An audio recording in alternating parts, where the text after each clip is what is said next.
సర్కారు పింఛనర్ల కోసం కానీ మళ్ళొక ధమాకా ముచ్చట చెప్పింది. ఎన్టీఆర్ భరోసా పథకం గురించి క్లియర్ కట్గా క్లారిటీ ఇచ్చుడే కాదు, పింఛన్ పంపిణీ వ్యవస్థలల్లా కొన్ని కీలక మార్పులను సుతం చేయబోతున్నది.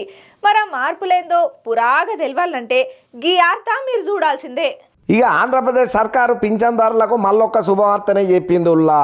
ఎన్టీఆర్ భరోసా పథకం కింద పింఛన్ విధానం మీద స్పష్టత ఇచ్చుడే కాదు, పింఛన్ పంపిణీ వ్యవస్థలల్లో కీలక మార్పులను చేసుకుంటూ వచ్చింది. ఇక గతంలో పెన్షన్లను దొరికిస్తామని చెప్పి వచ్చిన విమర్శల ముచ్చట్లల్లో ప్రభుత్వం తగిన వివరణ ఇచ్చింది. ముఖ్యంగా వైఎస్ఆర్సీపీ సభ్యులు పెన్షన్లల్లో కోతలు ఇదిస్తారని చెప్పి చేసినటువంటి ఆరోపణల మీద మంత్రి కొండవల్లి శ్రీనివాసు మండలి సమావేశంలో సమాధానం ఇచ్చిండయ్యా. పెన్షన్ తొలగింపునకు ప్రభుత్వ విధానాలు కారణం కాదని, గత ప్రభుత్వ హయాంలో అనర్హులకు ఇచ్చిన పెన్షన్లను పరిశీలించాల్సిన అవసరం ఉన్నదని చెప్పుకుంటూ వచ్చిండు. ఇక రాష్ట్రంలో 13% జనాభాకు పెన్షన్లు అందుతున్నాయి. 2019 నుంచి 2024 మధ్య 24 లక్షల పెన్షన్లు తొలగించబడ్డాయని చెప్పిండయ్యా. అయితే కొత్తగా పెన్షన్లు మంజూరు చేయనీకే ప్రభుత్వం చర్యలు తీసుకుంటున్నదని చెప్పిండయ్యా. పెన్షన్ పొందే ప్రతి వ్యక్తి చనిపోయిన తర్వాత ఆయన జీవిత భాగస్వామికి పెన్షన్ ఇచ్చే స్పౌస్ పెన్షన్ విధానాన్ని ప్రభుత్వం అమలు చేస్తున్నది. ఇదే కాకుండా పెన్షన్ బదిలీకి కూడా అవకాశం కల్పించడంతో చాలా మంది లబ్ధిదారులకైతే రిలీఫ్ దొరికిందయ్యా.